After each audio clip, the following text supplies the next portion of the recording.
Now the time has come for which we were waiting for long.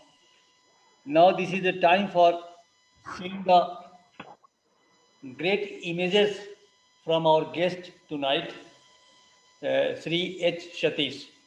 Satish ji, Yes, sir. yeah, you can share your screen now. This is time for you. You can take, Okay. you can take any time. You can show any number of images. Now it is totally handed over to you. Thank you so much. I Well, don't take much of time, please, just about yeah, 4 hours. okay. No, I'm just joking. Just No, in no, one no. hour, I will try to finish. At least I will be sitting here. Yes. I also, I also. Thank you so much.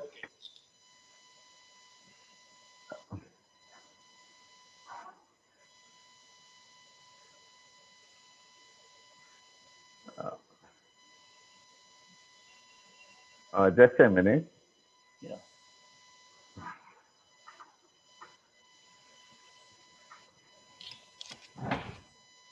Can you see the image? Can Can you all see the image? Yeah. Yeah. It's visible. Yeah.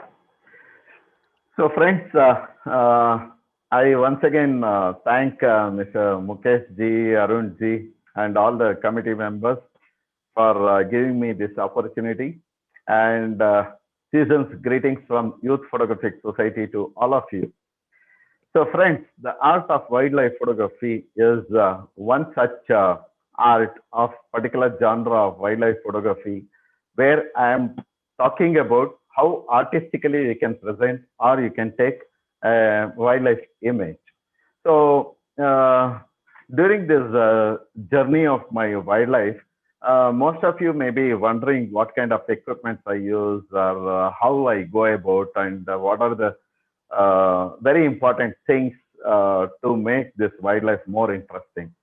So very simple is that my equipment I use Nikon equipment, Nikon D850 body and D4 body, and I have Nikon lenses of all original Nikon lenses from 24 to 120 mm, 105 mm for my macro photography, 80 to 400 mm VR2 for some of the very special occasion where I need to have little bit vegetation or landscape or things like that, and 600 mm f4 for some of the birds and for some of the animals which are far. And 24 to 120 mm I use for wider perspective of the landscape and other things. But most of my landscape images are shot in 300 mm or 400 mm. So that is my specialty of my taking landscape images. And I use a tripod of Manfrotto 055 Pro with Benbow gimbal head. And I also use a very travel friendly Manfrotto B free tripod, which is very convenient to keep it in your camera bag and take it for macro or for landscapes and things like that. So before starting my main presentation, I would like to give tips for the best of the wildlife images, which I share my little knowledge about how to go about and make good images. So we have to use proper camera and lens. So that means for certain things like landscape or portraiture or weddings, things like that, where you have got ample of time to set up your cameras or shutter speed or frame by frame, single frame, you can use a very amateur or semi-pro camera. But when it comes to professional wildlife filming or filmmaking, you have to use real professional camera where it has got minimum of 10 frames per second speed. And D850 has got 12 frames per second, but still I feel it is very slow. And the advantage of this type of professional cameras are such that you don't miss the action shots in wildlife. Because in wildlife photography, the most important thing is the time. So each second, each minute, each fraction of a second is very, very important. In fact, when I use 12 frames per second, some of the very interesting shots I miss because of the frames per second. If it is 18 or 20 frames per second, I would not have missed it. But just think about our film cameras days, where we had only 1 frame per second. So from 1 frame per second, where we used to take continuous shots, it was very difficult. You have to click and bind, so very difficult. But now we are scribbing, even though we have got 12 frames per second. So as they say, photographers are, they are never satisfied in their life. They want more, more, more. So when it comes to lens, many people, they think that 100 to 300 is sufficient. I definitely agree with you, because all my international distinctions, whatever Mr. Mukesh ji read about my distinctions, my awards, all those things, I completed all that in my 100 to 300 mm lens. So after taking all the highest distinctions and other things, winning awards in national and international salons, now I stopped much and very few salons I participate. So just about 4 years back, I bought 600 mm f4 Nikon lens. That's a prime lens. So the passion is very important. Whether you are competing in salons or not, the passion continues till your death. So for me, having the best of the equipment is very, very important, being a professional wildlife photographer. So when I have a good lens, like 600 mm lens or 80 to 400 mm VR2, which is one of the very sharpest lens that Nikon has made, 24 to 120 mm, all these things, it makes you, it makes you get the best of the images with a very sharp and very good quality picture. The more you go into the wildlife, choosing proper aperture, shutter speed, and ISO is very, very important when you are shooting a particular picture. When I go into the wild, when I'm traveling, when the weather condition changes from the hot sun to the cloudy, or cloudy to darker, my first change would be the ISO. I keep changing the ISO, and then I keep changing the aperture according to the lighting conditions, because I keep anticipating something I may get in the wild. Some action may happen. So anticipation is very important.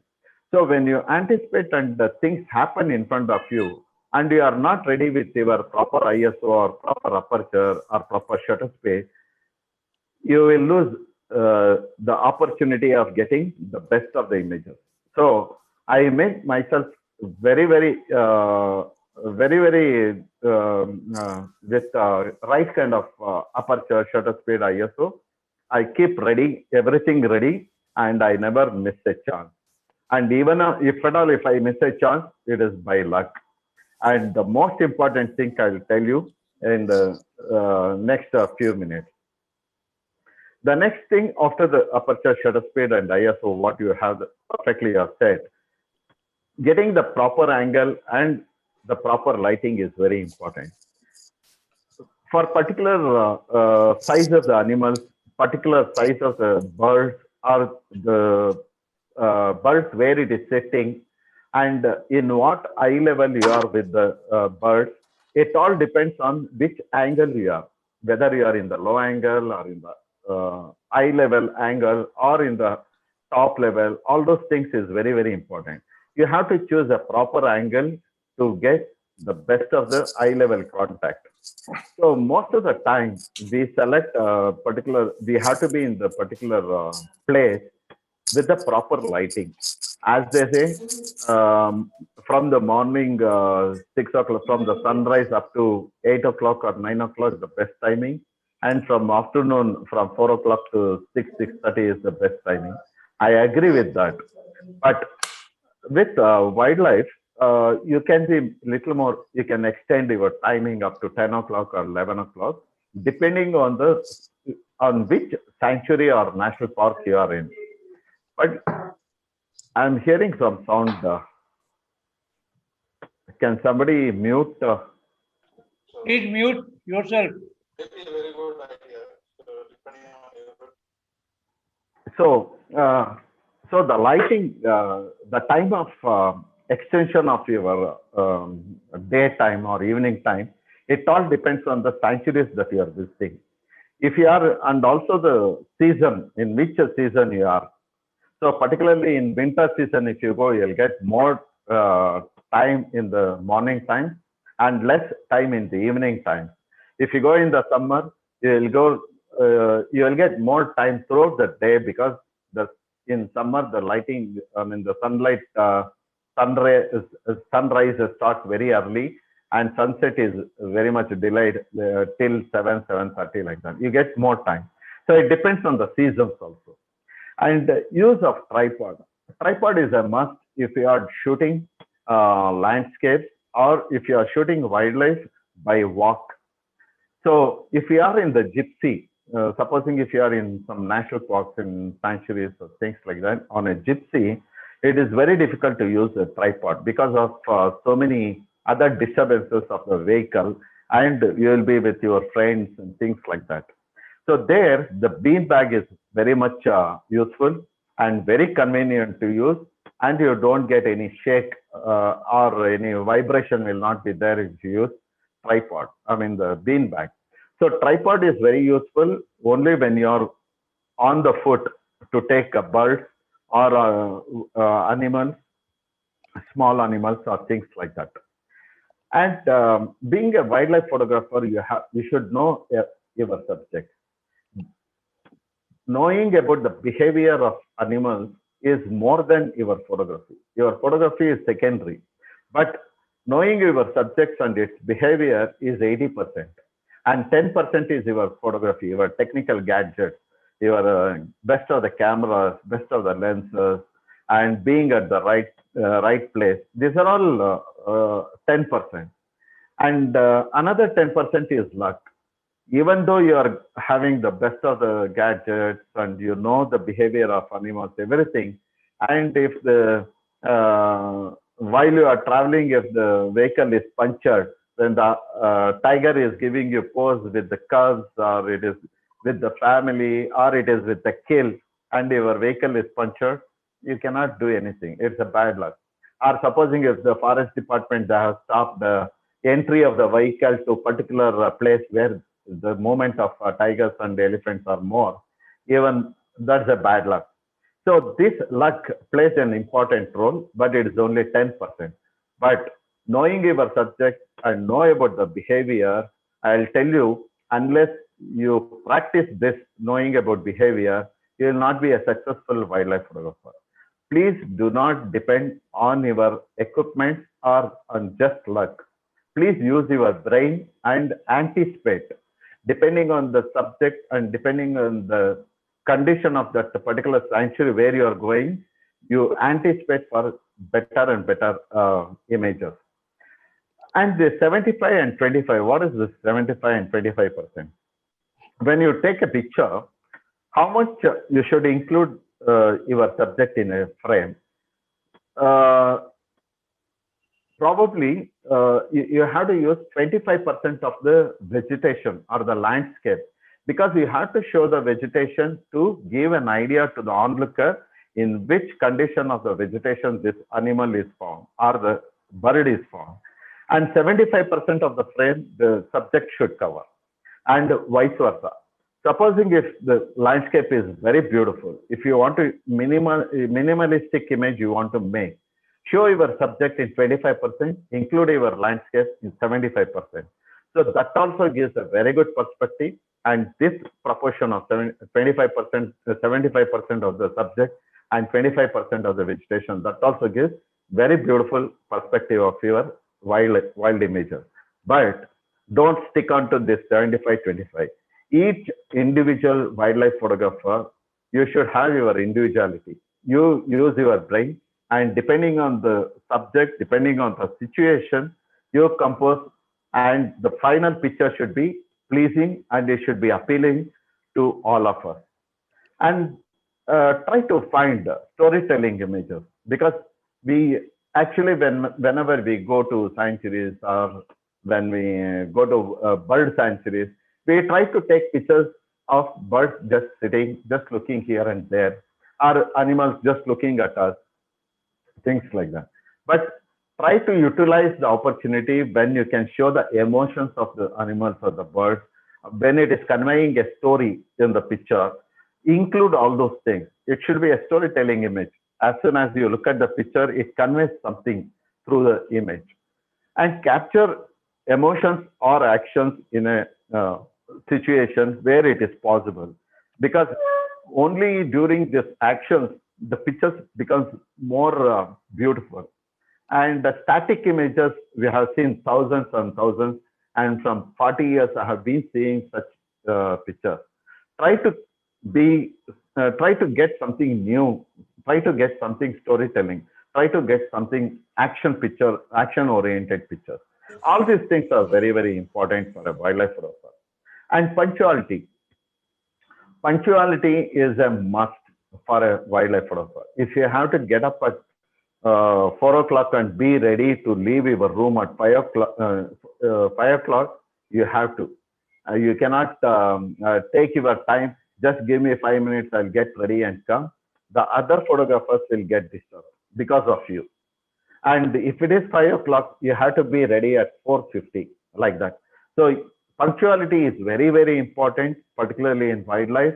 And try to give more of your time. Try to spend more time in the nature, because you can always come home to your hometown and take rest for the rest of your other 1 month or 2 months or things like that, until you go next time. But taking rest during photography is a taboo. You cannot do that, and you should not do that. And behave yourself, because I have seen most of the photographers, they disturb a lot by turning here, dropping the camera, dropping the tripod in front of the animals when the action is happening, or when the animals are facing us, or some interesting story is happening. They drop their tripod and they drop their cameras, or they drop the lens cap. It makes a lot of sound, which is disturbing to the animals. We don't speak loudly when we are together. We whisper, actually. We whisper into the ear of the next friend and tell him very mildly what is happening, what to shoot and what not to shoot. Never speak loudly in this thing. Wear very comfortable dresses, very dull color or very faded color.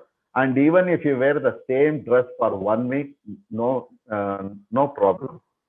Because why, I'll tell you, particularly when you go to sanctuaries like Bandhavgarh or Kanha, Tadoba, Ranthambore, Corbett National Park, here the sand will fly when you are going in the vehicle.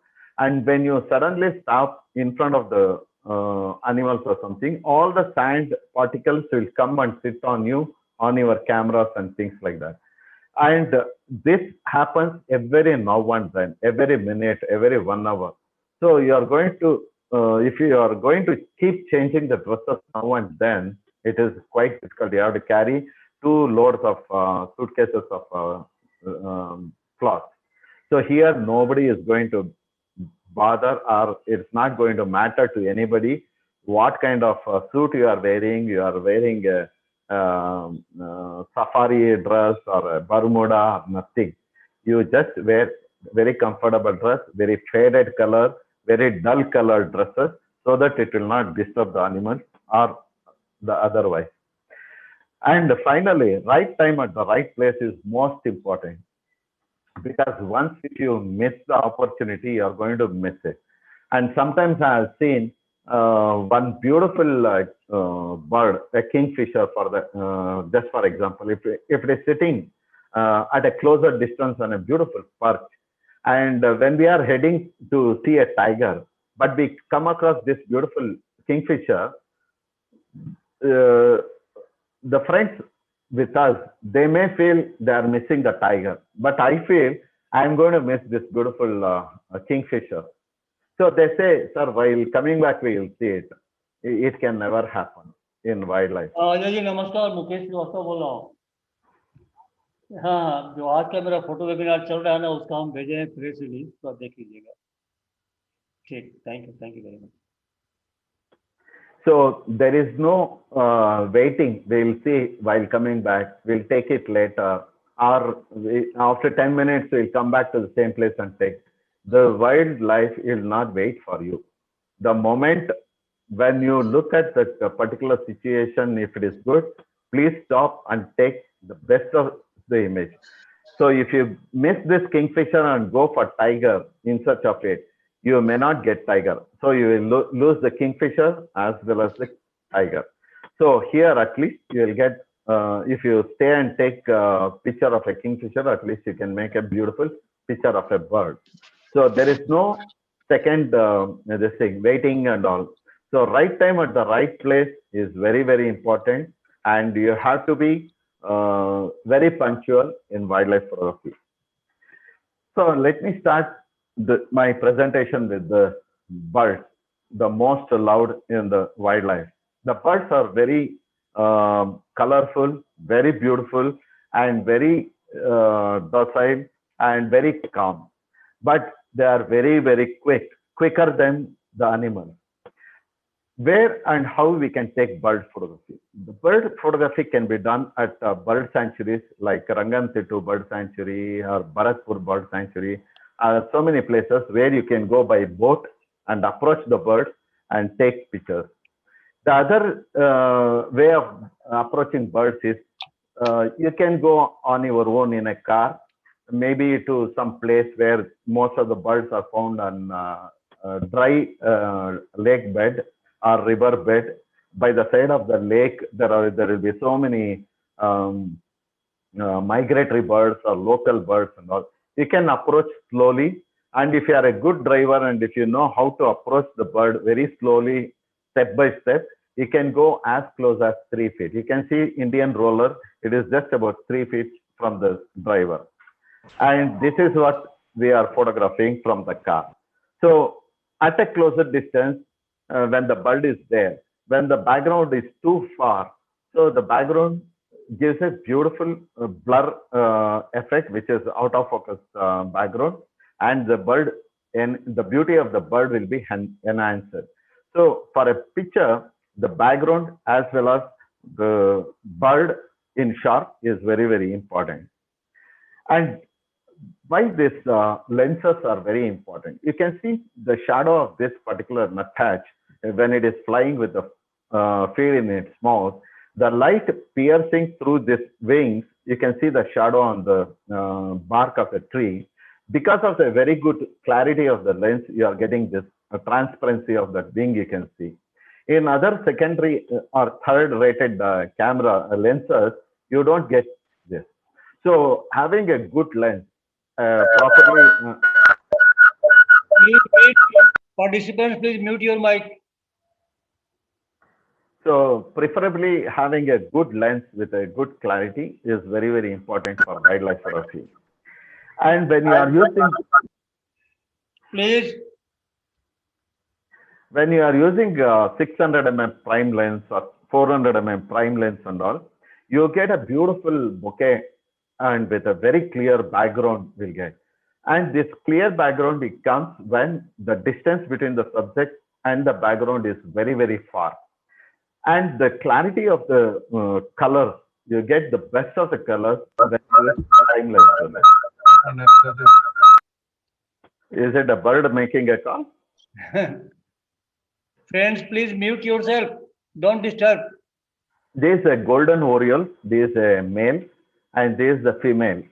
And using a proper perch or proper framing, that is vertical or horizontal. Previous image, please. Yes. Yes, carry on. Yeah. So this is a golden oriole male, and this is a female. And using vertical frame or horizontal frame, it depends individually. There is no hard and fast rule that you have to use only horizontal framing or things like that. There is a lesser yellow-napped woodpecker. You can see the beautiful crest of that woodpecker and the colors on the head, the red colors, the green body. There is a little bit tinge of orange in the feather.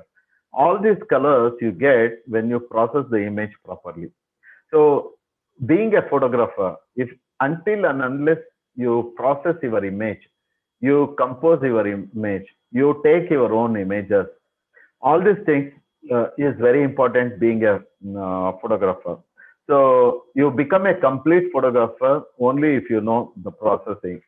Don't give processing for somebody else to process. He will do according to his own whims and likes. So here getting a proper color on this lesser golden backed woodpecker is very important.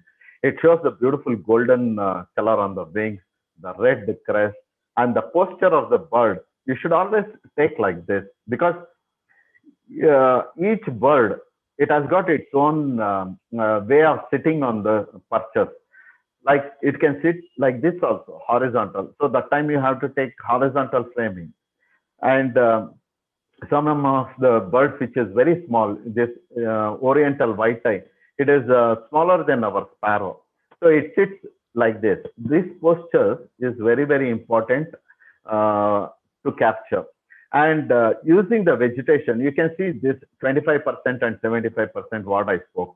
I am using only 25% for the bird, 75% I'm using for the vegetation. What kind of vegetation it sits and what kind of perches it prefers and how it beautifies the picture.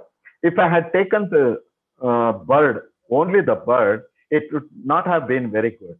Since I use this beautiful flower, it is adding beauty to the image. And here the blue-tailed beat are relaxing on one of the perches. There is a quail female. It's giving a call. It's a threatening call. Only during that time it opens the feathers. And here you can see the beautiful perch. It's a peach flower in Uttarakhand. There is a great Himalayan barbet. And this particular barbet is almost the size of a crow and quite a huge bird. And whenever we are shooting birds, we have to show the actual size of the bird. We should not crop it and make it very bold and show it very big in the screen. It gives a wrong indication of the anatomy of the bird or the size of the bird. And to enhance the beauty, as I said earlier, use beautiful perches. That is, you have to prefer the perches.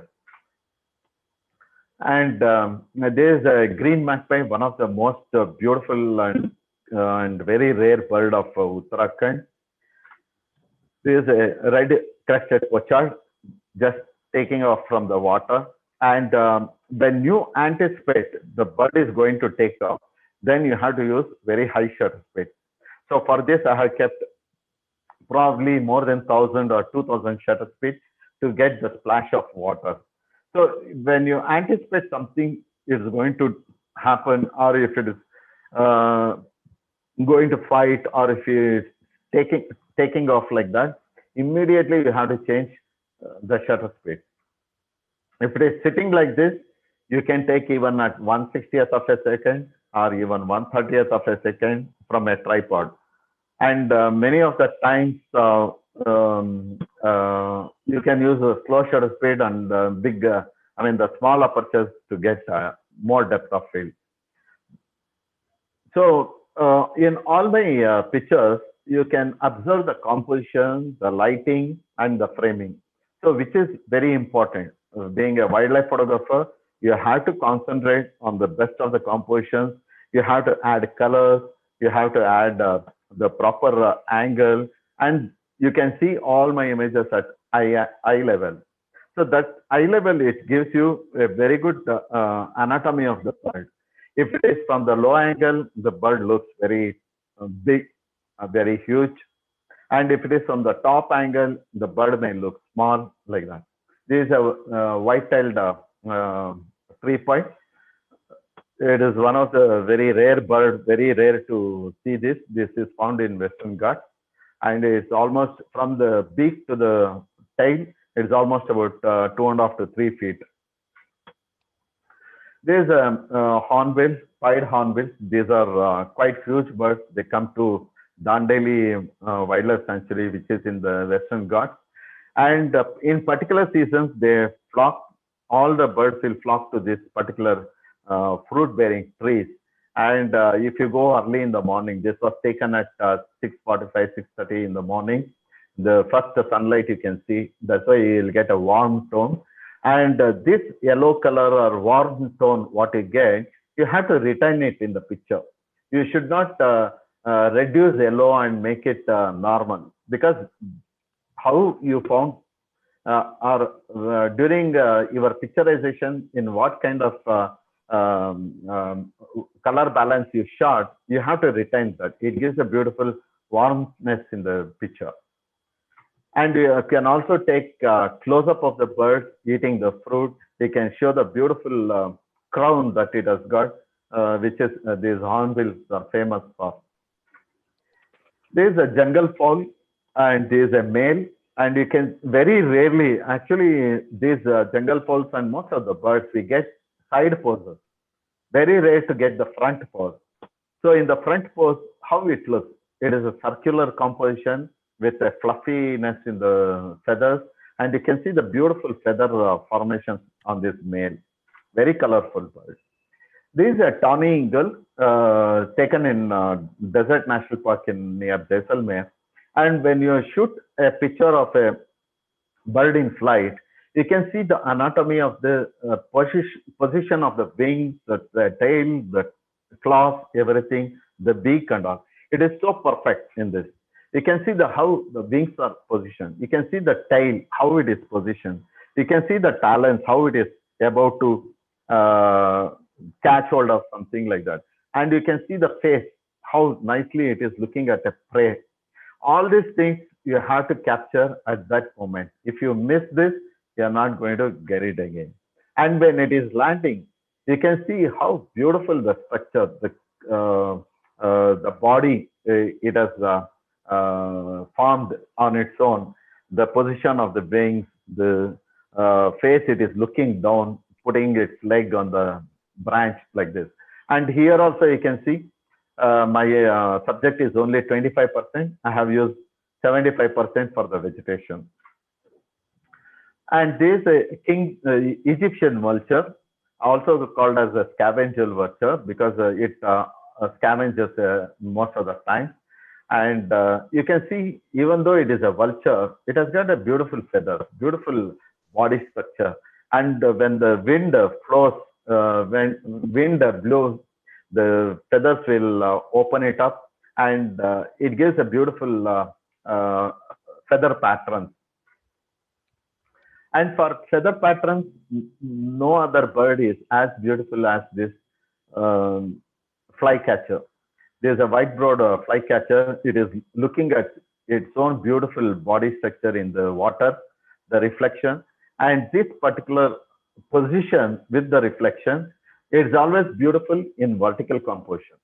So that is how immediately you have to change your camera from horizontal to vertical and shoot. And here it is taking a dip in the water, and it's enjoying the bath.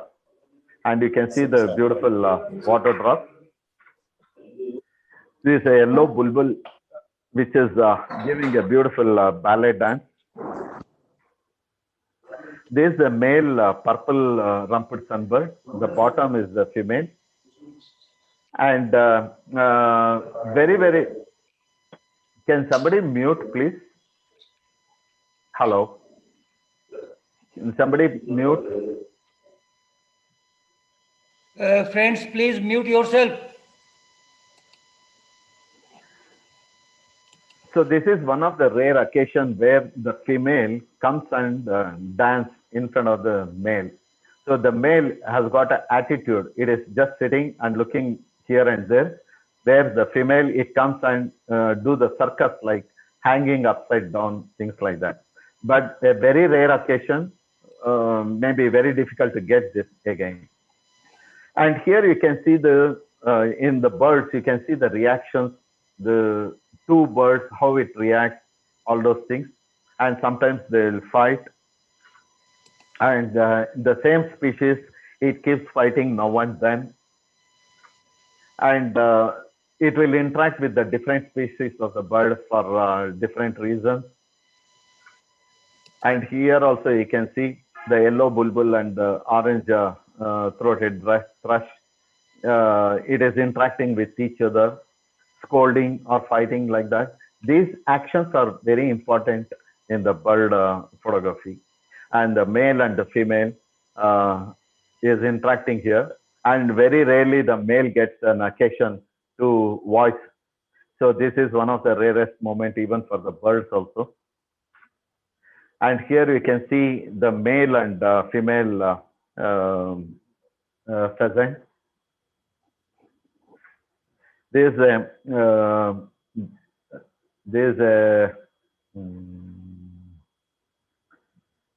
bush quail. There's a bush quail, male and female. The male is at the left-hand side. The female is on the right. And most of the time when we get opportunity, particularly during the action pictures, we simply shoot like this. We don't wait. And these are scaly-breasted munias. We simply shoot and keep looking at our camera monitor, whether we have got a picture rightly or not. During that time, you may miss this kind of image. So what I would suggest is, once the first picture you have to shoot and see if the exposures are good and if your ISO is proper, your aperture is correct, all these things. Then till you pack your cameras into the bag, you should never look into your camera monitor. Because whenever you look in the camera monitor and delete images, keep looking at exposures and all, during that time, a lot of things will happen. These are the Himalayan vulture. These are called as Himalayan Griffon vulture. And to give more meaning to the picture, I have included the Himalayas in the background. This I had shot this in Munshiari region in Uttarakhand. The background, what you are seeing is one of the Panchchuli peak. And these are the pair of Himalayan Griffon vulture. And these vultures from this high altitude, about 14,000, 15,000 feet high altitude, it comes even to the desert parts of Rajasthan. Here you can see the beautiful living togetherness of animals and birds, reptiles and all. A gharial in the Ganges river, in the Ramganga river, is sharing its place with a beautiful group of river terns. All the river terns are basking in the sun, and even the gharial is basking in the sun. And this picture was taken along with Anuksha ji in Corbett National Park. And when I come to animals now, so in the animals, my favorite animal is elephant. So since I being called as a tusker, so I would like to show the tusker first. And you look at this posture of this animal, beautiful animal, the elephant. You can see the beautiful anatomy of the elephant, how it beautifies. The wide opening of the ears, the trunk position, the tusks, the white tusks crossing each other. It's quite hard to find this type of tusks nowadays. And the position of the legs, position of the tail, and where it is placed in the middle of the road in the game park in BR Hills. And 3 o'clock lighting, it is falling on the animal. So all these factors, it adds beauty to the picture. So these things you should never miss being a wildlife photographer. You should anticipate and click at that right moment. And elephant being the most beautiful animal and the largest on land animal, and it shares its area along with a lot of other animals and birds, but it prefers a very good dense forest with a lot of beautiful trees, with a lot of fruit bearing trees and shade, water, everything. And elephants, they also prefer a lot of grass, particularly the Corbett National Park. If you go to the Corbett National Park, you will find the grass more than the forest, because these elephants, whether it is in Corbett or in Kaziranga National Park, they eat more of grass. And particularly the elephants which are in high mountains during the winter season, they all come down to this plains during this April and May. And you will find the large congregation of elephants on the meadows of Corbett National Park. And each group has got nearly about 40 to 80 elephants. So you can select particular group and you can go towards that and look for beautiful formations, look for beautiful emotions that they form. Because particularly in animal kingdom, the elephants, they share the emotions very similar to human beings, whether it is with the calf or with the mate or with its other group members. They share the same emotions like we human beings. And they also have a beautiful discipline in the group. They form the group in such a way that all the calves are in the middle.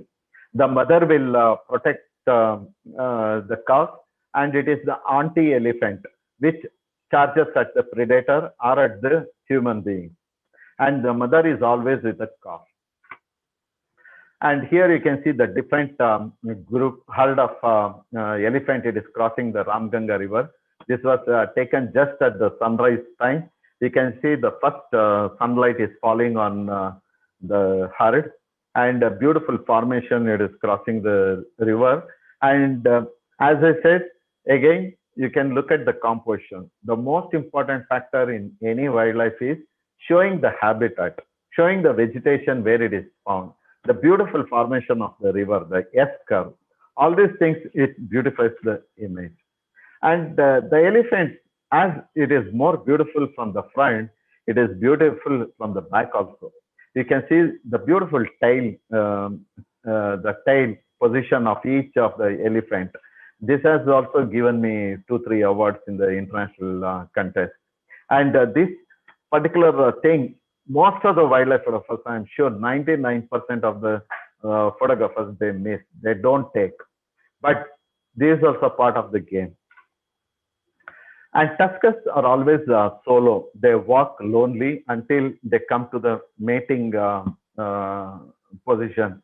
And during the mating season, they near the ears, you can see next to the eye, near the ears, it's called as the must gland. So the must liquid, it oozes out of that gland. So that shows that the tusker is in must. So it is looking for a mate. So during that time, it will be very ferocious. It will be angry, and we cannot face them very closely. But if you know the behavior of animals, you can go close or you can maintain the distance until you are safe. And here you can see how safely we can go very close to the elephant. We are almost just about 10 to 15 feet from the elephant. And we can shoot this particular elephant with wide angle also, with a lot of vegetation and all. So if you know the behavior, so you can go close to the elephants or tigers or leopards or whatever. So here it's chasing away the calf, which is very mischievous, and it has raised the dust, and in the backlighting, early morning backlighting, and all these pictures of this Corbett. I was with Mr. Anup Shah, so we shot all these pictures together, and these are all the very beautiful memories with him. And Corbett is the place to take elephant pictures, particularly the herd of elephants. It comes to the river during May and June. And the symmetry in wildlife, the symmetry is also very important. And here you can see the mother and calf. It's drinking water at the same time. And even if they walk, their leg positions and their trunk positions will always match. So that's quite very rare. This picture was taken in Corbett. And tigers are another most preferred animal for wildlife photographers. And most of the wildlife sanctuaries and national parks, all the drivers and guides, they are always behind the tiger, because all the photographers, they prefer for the tiger to be captured. But I have no such kind of fascination for tigers or such thing. I shoot all the animals and birds and everything, landscape, abstract, everything I shoot, whatever it comes in front of me. I don't go in search of this particular animal, that particular animal, like that. So I want to use the opportunity at that level, whatever we get at that moment. So this is one of the most successful mother in Corbett National Park. It had given more than 5 litters, and each litter having 3 or 4 cubs. And here you can see the mother is in the front and the cub is in the back. And they look almost the same. And most of the time we get confused which is mother and which is cub. And in tigers, when the cub becomes subadult, maybe around 1 year, 8 months to 2 years, they separate from the mother. Rather, the mother will separate from the cub, and each of them will have different territories. Until then, the mother will be feeding the cub. And this is a male. This is a male. This was taken in Ranthambore National Park.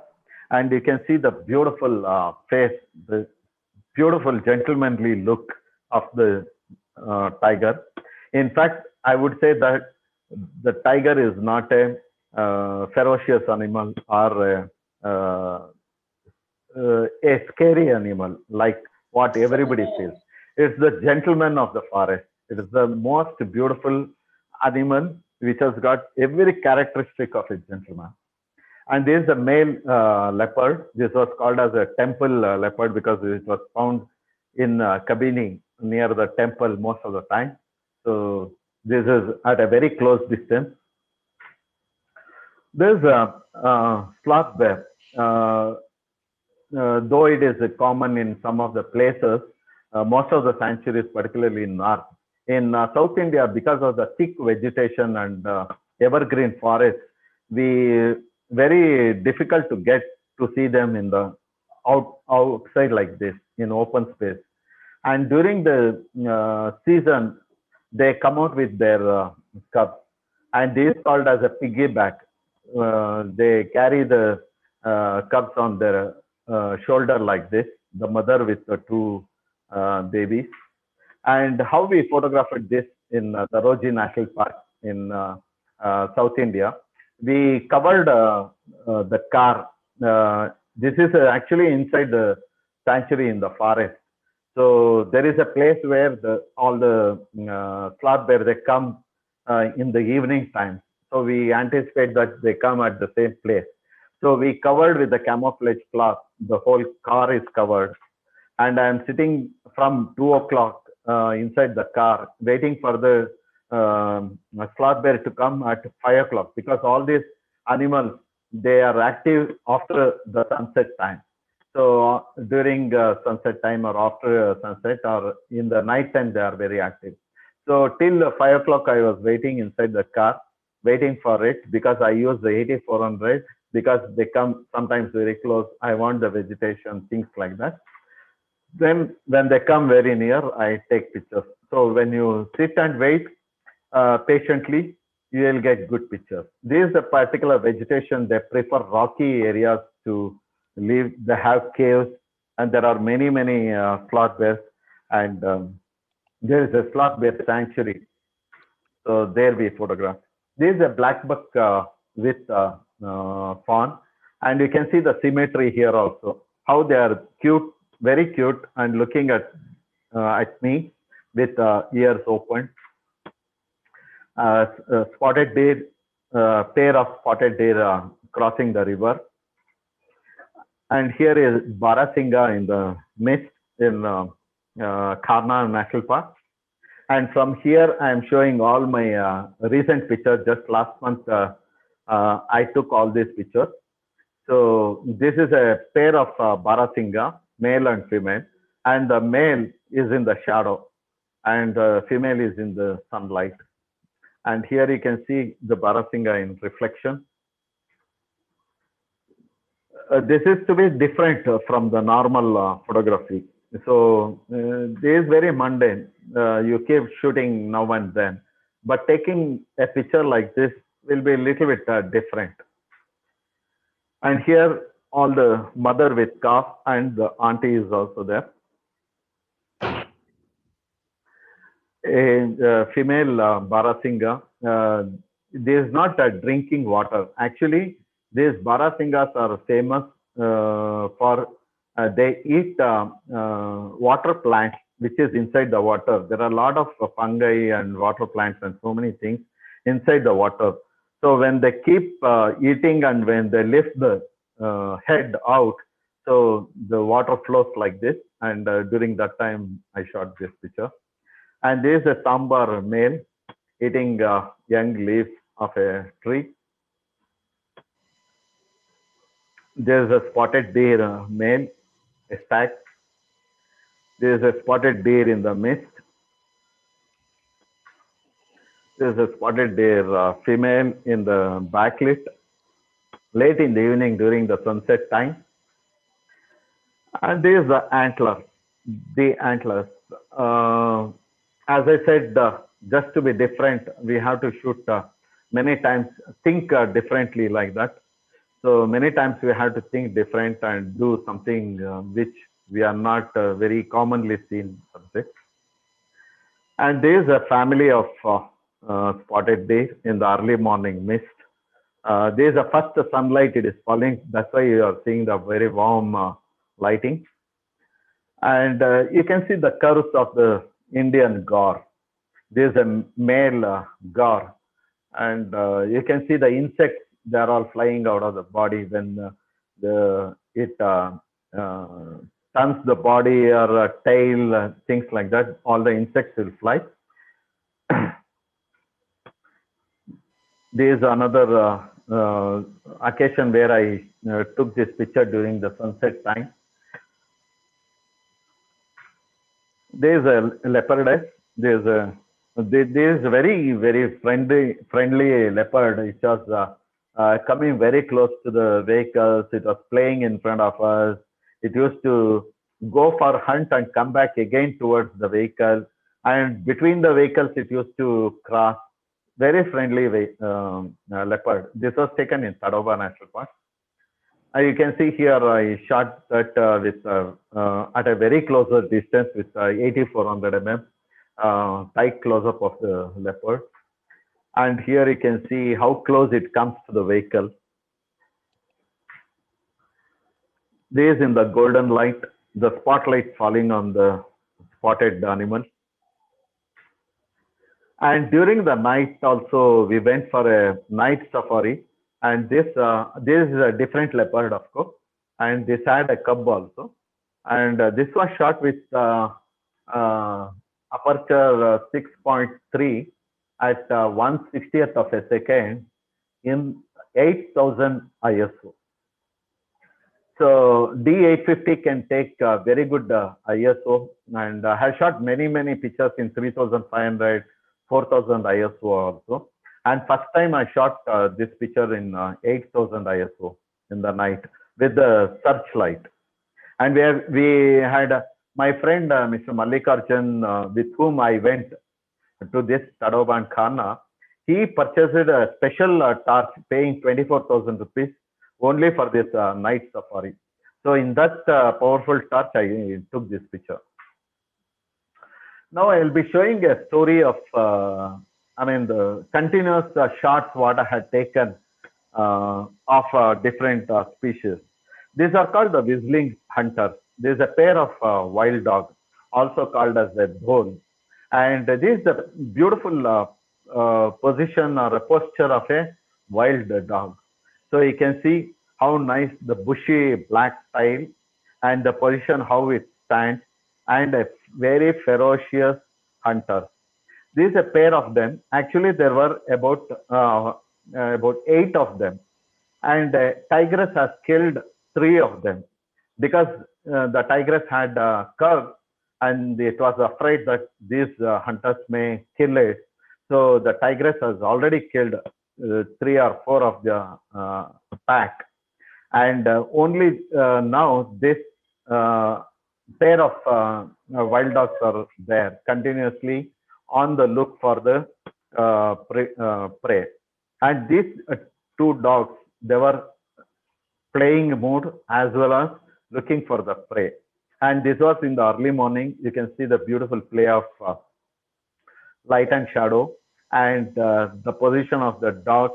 They were, as I said, they were loving each other. Now and then they were playing.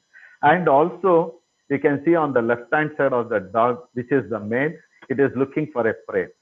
So everything, it was happening now and then, very continuously. And I had 600 mm on my camera, and I shot all these images at 600 mm. And very frequently, the female used to urinate like this, lifting 2 legs and urinating. This is a different kind of a natural history picture where we usually don't come across very often. And here it is running on a road. Okay, looking, it keeps running and all. Why I am showing this little bit out of focus picture? See, as a wildlife photographer, we usually, when we are shooting pictures, we keep our focus on a single point focus. So when the animals are moving or coming towards you, you have to change it to continuous. And continuous mode, it continuously tracks the animal and catches hold of the focus. So then only you get. So here you can see it is out of focus. Again, it is out of focus because I have not changed it to continuous. Only when I change it to continuous, you can see how sharp it captures. So that is the advantage of single mode autofocus or continuous autofocus. It keeps tracking the face wherever you first focus, even on the bird or as well as on the animal. So this is very important for a wildlife photographer to change immediately the aperture, the shutter speed, the ISO, as well as the focusing point. Here you can see the pair of dogs, they wanted to drink the water, but there is a crocodile. So it is watching the crocodile. So it kept on going here and there, and it was very much worried about the crocodile. And as it was watching, a black ibis, it just came to land. In fact, it was about to land on the same spot where the dog was standing, and it immediately changed its direction and went. And then, keeping an eye on the crocodile, the pair of dogs is drinking the water. And here it is just watching for the prey, and it is one of the dogs, it is looking to kill one of the mother or the fawn. And immediately the peacock, which was very near, it just flew and stood on the bark of a tree, branch of a tree. And neither of them, they were, one dog was aiming for a spotted deer, the other one was aiming for a peacock maybe. So neither of them, they could actually hunt. So they just thought of playing, and they started playing. And here you can see how nicely and very with fondness they are just playing together. And all this picture I shot with 600 mm because why I'm telling, insisting on 600 mm, because at that moment I cannot change my lens, and I should not change my lens. And if I had not got this composition, I would have gone for a close-up of the emotions or the faces. So that is what is important. When something is happening, don't keep changing your lenses or bodies, or don't try to take something else from the vehicle, because you miss all these chances. Whatever you have got in hand, be happy with that and keep clicking. Never miss an opportunity. So this was a very beautiful time I had with this pair of whistling hunters. And unfortunately, I could not get the hunting, but I shot pictures that it is eating a spotted deer and other things. Story of the stripes. There's a very, just a few images I got.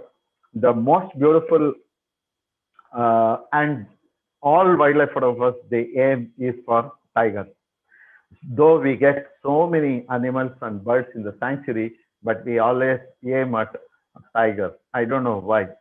But nevertheless, even if I get a good chance, I take pictures of the tiger, but it should come in front of me, or when I'm moving, they should get it. Otherwise, I never go behind the tiger. That is my idea, and that's what I love. I want to take everything, all other animals also. So here you can see some of the tourists at the in the vehicle.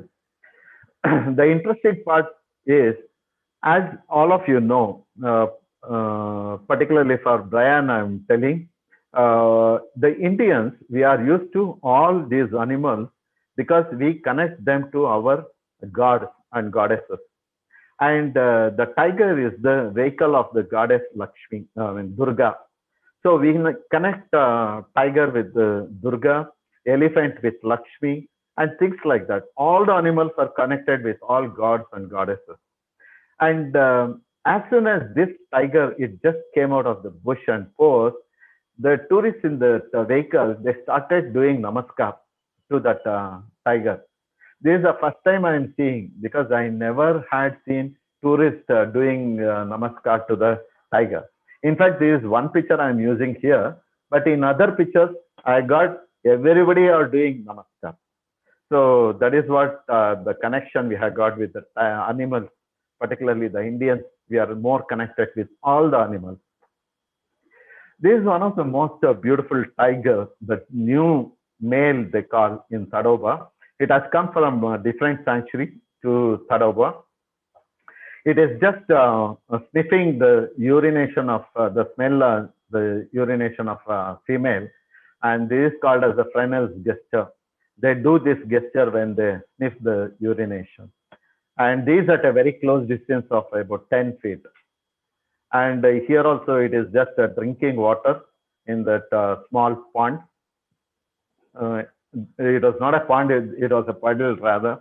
So it was drinking water from that. And all these tigers, the stripes of the tigers are different from each tiger. Just like the thumb impression of human beings, each one of us have got a different thumb impression. Very similarly, the stripes of the tigers are different from each tiger throughout the world. And there are markings on the head of the tigers. You can see on the above the eye, just like a bird flying and all. So all these markings are very important to identify each individual. And getting a close-up of a tiger like this is, though it is very easy, we always aim for full body picture. But sometimes it is very good to take the close-up of the animal. And there are two white markings on the behind the ear. This indicates the direction for the cub, where it is moving and which way it moves, or whether it has to come near the mother or not, like that. These are the indicators for the cub. And as I said, you can see the markings are entirely different for each tiger. And there is a wound here. Okay, maybe the forest officials have not found this. Probably they might not have seen this new male. This happens because of the fight with the different male in the same territory. Because already there is a male in this territory. This male from the other forest, it has entered this new territory. So it had a fought maybe the previous night or in the morning. And there was the blood drops, fresh blood drops on that. How do we find tigers in the sanctuary? It is because of this pug marks. There is a foot of the tiger, and with this pug mark, we follow the pug mark in which direction it has gone and how much time behind it has gone. We can, looking at the pug mark itself, it gives a lot of information, whether it is a male or a female, whether it is a cub or a grown one, or whether it has gone in the morning or evening. All the information we get with one single pug mark. Most of the times, the tigers, they rest. This is Maya, the beautiful tigress of Tadoba. It has given birth to 4 cubs, and most of them are beautiful and well grown. And these mothers are very, very caring about their cubs. And it had just previous night, it had killed a sambar deer. And this is a spotlight falling on it. And most of the tigers, they are when they are resting, they yawn a lot.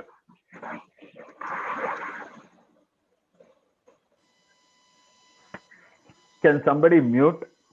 Some lot of noise is there.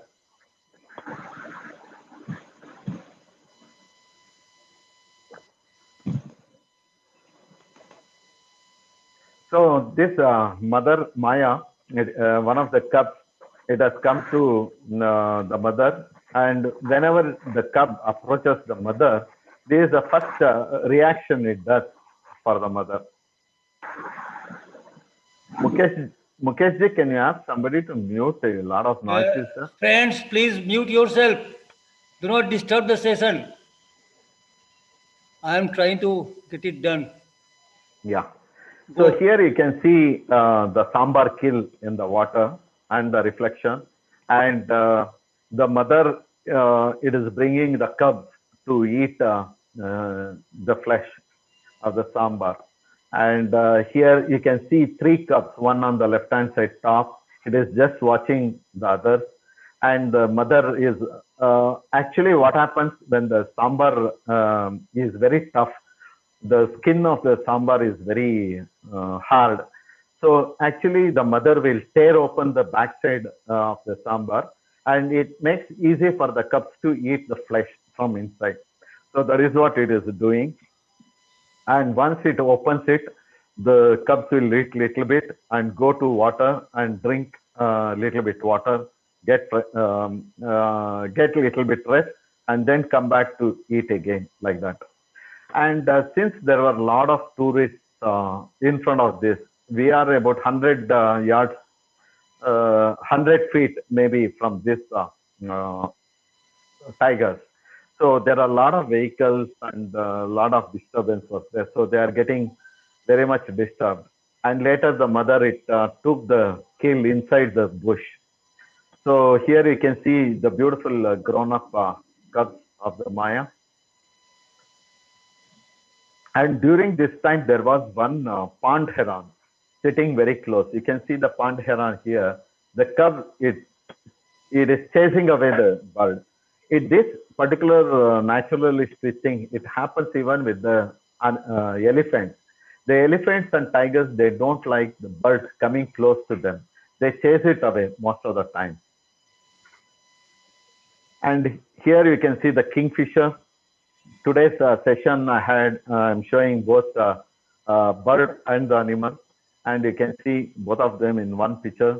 The kingfisher sitting pretty on a branch, very close to tiger cub.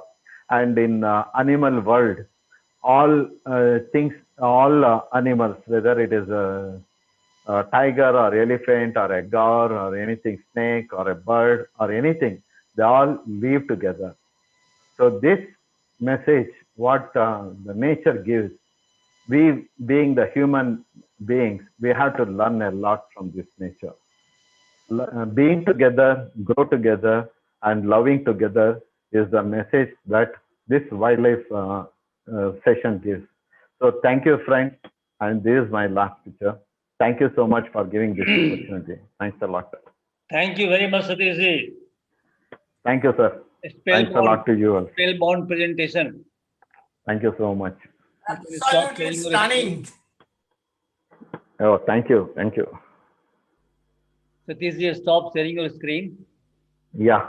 Yeah. I had a question. Wait, madam. Wait for a minute. Excellent. Okay. Excellent. You'll get the time, don't worry.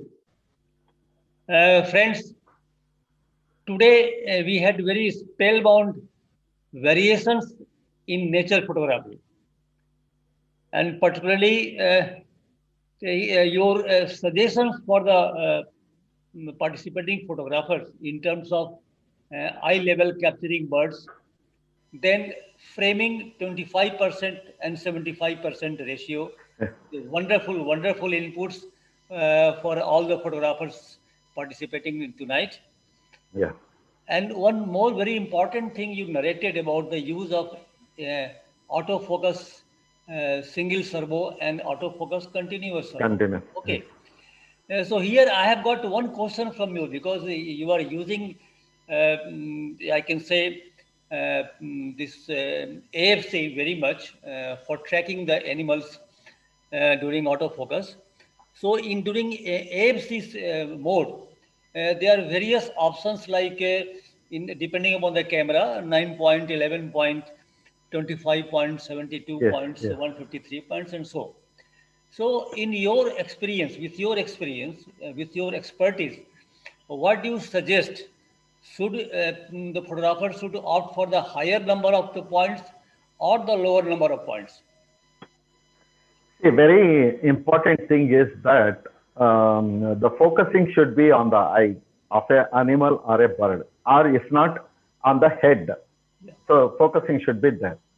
So when, yes, supposing if you are shooting in single servo, I use only single point, okay, to get the perfect focus. You focus and then click it, it will be perfect. But when it is in the movement, it is coming towards the camera or it is moving sideways, you have to use continuous focus, but grouping at 9. I always use 9, because what happens if you use more number, it focuses to the tail or to the stomach or to the ears like that. It will not catch hold of the eye or the face. So I use only 9 so that it is grouped very closely at the center. I focus the head. It holds the tracking for that head, and wherever the head moves, it continuously goes. So you can compose properly and shift your points to the head or wherever you want, and hold it and continuously click, and it never misses the focusing. Thank you very much, because you have rightly said, the minimum the points, the faster tracking. Very much, yes. That is the principle of AFC. Yes. If you keep more, it keeps searching for other parts. You will miss it. That is very good inputs. And now it is open for members. They can ask any questions. Madam, please come out. Yeah, I had a question. Like, when a bird is, is on a higher tree, Yeah. like those pine trees and all that. So, how is it? Which camera lens is the perfect to shoot something like that? See, when the angle changes to 45 to 60 degrees, when the bird is sitting at a high and you are at the lower level, if you use longer the lenses, you go slightly, the perspective changes and it becomes slightly to the eye level. So if you use shorter lenses, it gives a lower angle. So the angle changes. So better if you use 400 mm or 600 mm for the bird sitting at the top, you get a good perspective. Okay, but then it will be as you said, you have to focus on the head and the eye, right, of a bird. Yes. But Yes. when we are at a lower angle, so it will be the feet, No. more than the head and the eye, right? No, you have a focusing point in your camera. That's a Okay. very small dot, like, or a square, a small square. That you keep it on the eye and press your button half, then it will focus. And then further clicking, it will take the picture. Okay. Yeah. Thank you so much. That point keeping on the eye or the head is very important when you're focusing. Okay. Yeah. Sir, Thank you I'm so much. Mukul. Welcome. Anybody else, please feel Sir, free I'm to ask Mukul questions. Mukherjee. Yeah. I would like to ask you about is it advisable to switch off the VR when you are shooting at more than 1 by 1600 or 1 by 2000? So will it help for fast focusing? See, actually, VR, I don't use it because when you are using VR, it takes more time to focus each time. So, in order to reduce the shake, it continuously keeps tracking. So, that time you miss the fractions of seconds. So, you also miss the focusing because it concentrates more on shaking, vibration. So, that's why I switch off the VR. Sir, when do you suggest to switch off the VR? Say, suppose like if we are shooting at 1 by 1000 or 1 by 800 or 1 by 1600 something, any shutter speed limit or something? No, shutter speed limit may not be there. Once if you are above 1000, you don't get any shake. Even without AR, VR also, you'll get very sharp images. Okay, sir. But Thank you, sir. to get the best, very sharp images, you have to use very fast shutter speeds also. It Okay, is sir. not just focusing. The shutter speeds also matters for getting the sharp images. Right, sir. Thank you, sir. I want to add something here, Mukul.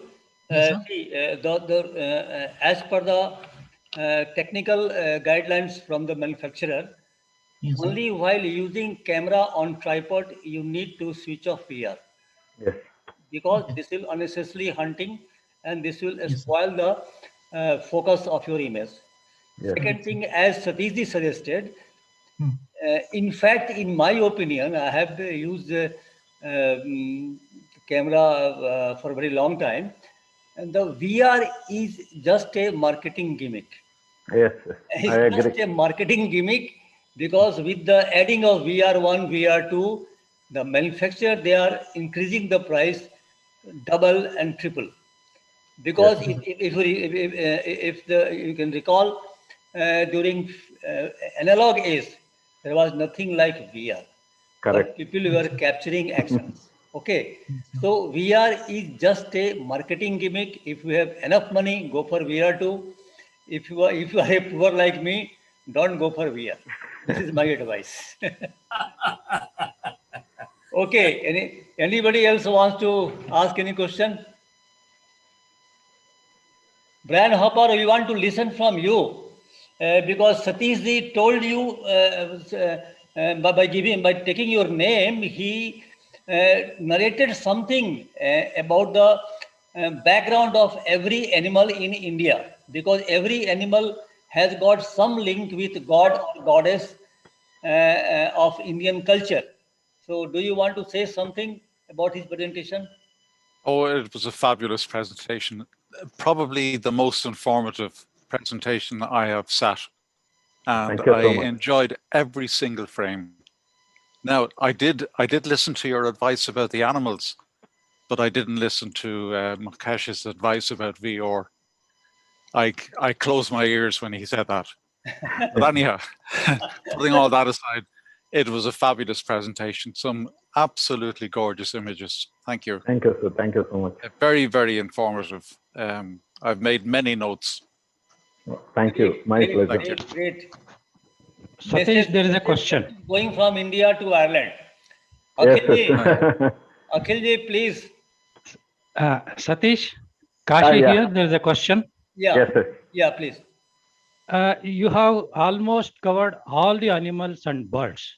Hmm. Are there any animal or bird left capturing from your camera? Yeah, there are hundreds of animals which I have not captured. There are hundreds and hundreds of birds which I have not captured, and there are thousands and thousands of images of insects that I have not captured. In fact, if I want to be true to my conscience, I'll say this: even if I take birth 7 times further, I cannot complete the whole list of animals and birds that is found in India, leave alone the worldwide.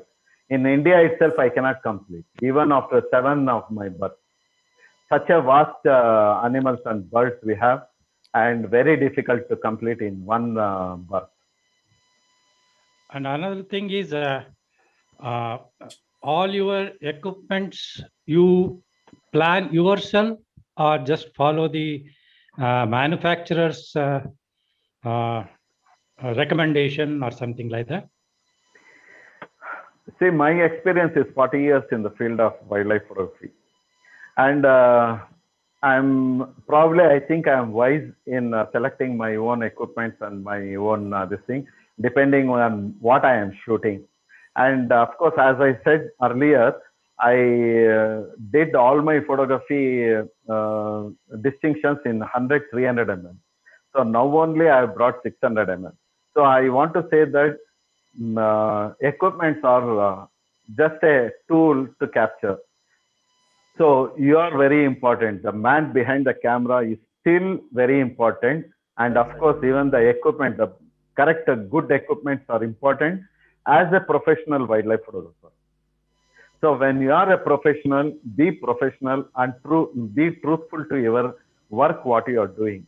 For that, we need the professional cameras and lenses. Otherwise, you can do in any camera and lenses. If you are quite wise enough, you can shoot properly in other equipment. I had not come across your photographs. Today, really, it is a habba antaralla. It is a habba for me. That most of the very good pictures I saw, and really I appreciate you. You are deserved for it, for all your honors. Thank you very much.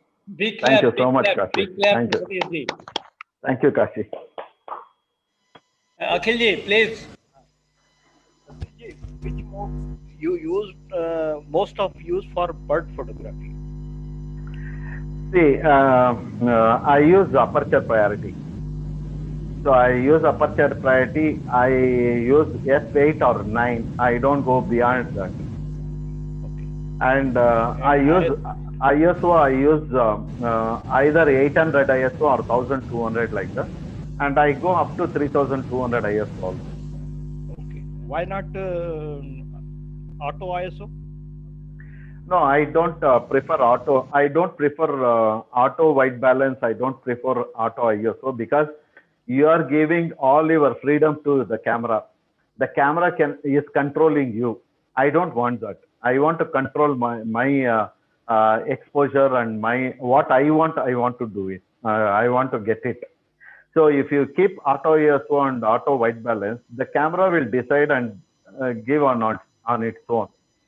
So whatever I want, I'll do it on my own, except aperture priority, because I want to be very fast in giving the perfect exposure. So I prefer aperture priority mode. That's all. Okay. Thank you. Anybody else? Yes, sir. I would like to ask one more thing. Yeah. So what do you say about the technology change which is happening? Because being a wildlife photographer and just we are learning at the moment. So at the same time, like we just started with DSLR and now mirrorless are coming in. So what do you suggest about that? See, as a photographers, we have to keep changing to the technology. As the technology becomes better and better, we have to change ourselves, and we should change to the better technology. Because when the advent of digital happened during the film era and the digital during the transition period, I had a lot of confusion whether to go for digital or not. And I thought for 2-3 years, I thought digital is not going to happen anymore. It may die on its own, but it never happened. See, I was wrong. So when I knew that I am wrong, I immediately sold all my film cameras and bought digital. So even after coming to digital cameras and lenses, I was in the amateur sector of cameras and lenses. Then I thought, since I am a professional, I have to be professional in all aspects. So I changed it to the professional bodies, professional lenses, everything. So I don't have any second or third branded lenses or bodies. So I have all Nikon lenses. Now, after some time, I may change to mirrorless because that is the thing is happening. And now, why to change for mirrorless, you may ask. See, the mirrorless is very lightweight, and the 600 mm what I am carrying now is 8 kilos, and the body is 1.2 kilos. So holding it in hand and carrying in airport and the airplane and all very difficult. With the mirrorless, 500 mm is 500 mm lens is weighing about 2.5 kilos, and the camera is just below 1 kilo. It is so handy, and you can keep it in one vanity bag, such kind of small bag. You can carry it, and you get the best of the images, very similar to your digital. So as the technology changes, as the technology improves, we also have to change. Right, sir. Thank you, sir. Thank you so much. Anybody else? Yes, sir, I have a question. Sir, I am fairly new to bird photography. I would like to ask, are there any equipment or lenses you would like to suggest for me as a beginner? As a beginner, you can go for up to 300 mm or 400 mm lens, and start your, since you are a beginner, I'm telling, not for any other wildlife photographers who are already into the field. But for a beginner, it's always better to start with 300 mm or 400 mm, get used to the compositions, what you get in that particular lens, and get used to going close to the subject, approaching the subject, and how fast you can react to the situation. All these you should get experience. And over a period of time, once if you become perfect in this, then you switch over to better cameras and better lenses. But starting, don't buy, don't invest too much on your gadget. Start with a humble small cameras and small lenses. Get used to that first, and then you can slowly change. Okay, thank you very much, sir. Welcome. Thanks, Satishji, for all kind of interactions. And I think this is one of the DCC photo webinar when we had a lot of interactions. Oh, thank you so much. Participant side. Okay. In most of the webinars, I had to ask the people to say something. But in this, during this webinar, your webinar, I think you are like a snake charmer.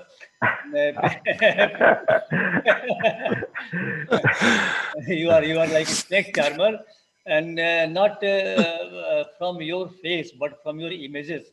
No problem. No, you can tell. That way also is okay. You have charmed everybody, and Thank we you. had a wonderful session with you. And on behalf of Dhanbad Camera Club, I wish you further grand success in your photography career. Thank you so much. I think this is, I think we can close now. So I'll request our Joint Secretary, Sanjeet Mitra, to give vote of thanks to all the participants. Sanjeet Mitra, where are you? Sanjeet Mitra, I think he's not. Problem with net. Banjida, please carry on. I would like to request Tanoj, sir. Tanoj, okay, we are missing you. Hello. Yes, sir. Let me all friends, let me tell you, he is the one person who has attended each and every webinar, and he's in the Melbourne, and I think it is a quite late night there, maybe around 3 o'clock or something, or 4 o'clock, but he awake and he be present in each and every webinar. He's the one person, apart from the office bearers of Dhanbad Camera Club, he's also a member of Dhanbad Camera Club, that he is always present. Even few of my members are not present, but he is the one member of Dhanbad Camera Club. His attendance is 100%. Okay. Very good. Very good. I may have missed some, but yeah, I really enjoyed these webinars. And today's one was really, really impressive. I'm very new to taking pictures of birds, and recently I've taken a couple, and it took me such a long time to actually capture half decent images. But what I've seen today is just amazing. No words for it. Thank you so much. Thank you very much for those images, and it just shows that some these webinars are really, really useful, and something I learn a lot from these, and try to put some things I learned in practice. But watching images today, I can say already that I have a long way to go. And but I must say one more thing. Melbourne actually is a very good place to see lots of species of birds. I think somebody told me about 300 odd we can see within metropolitan area. So I would say, yeah, you are welcome to come here as well. Thank you so shoot much. So I'm really impressed. Thank you very much. Thank you so much. Thank you. On behalf of Dhanbad Camera Club, I'm thanking each and every participant because of your presence, we get a lot of strength and we keep on presenting such kind of photo webinars. Our next photo webinar is on 27th, because till now we have covered almost each and every genre. One thing I thought fashion photography is missing. So then I joined hand with a fashion photographer from Ireland, and me and Lauren both will join together and will present only on the fashion photography on 27th. One more thing I would like to say to all the participants, that 27th March will be the last DCC photo webinar of this level. From the month of April, still we have not decided what to go for and how to go for. So I request each and every participants on this platform, please give some ideas what to do from the month of April. And you feel free to give your ideas on the DCC photo webinar group. I will keep the open for all the participants for a couple of days from tonight, so that you all can give your feedbacks, what we can do from the month of April. Okay, then. Thank you, Satish ji, very much. Thank you, sir. It's my pleasure. Thanks a lot. Thanks everybody for coming. And thank you, sir. Thank you. Okay. I enjoyed a lot. Yeah, I enjoyed a lot today. Thanks a lot. Saw a lot of good pictures, mind-blowing pictures, which I had never seen before. Thank you, Satish ji. Thank you, sir, Mukesh sir. Thank you, Mr. Brand. Thank you, everybody, and good night. Thank you. Thank you to all. Let us sleep. Thank you. Thank you and good night. Thank you. Good night. Thank you. Thank you, everybody. Thank you.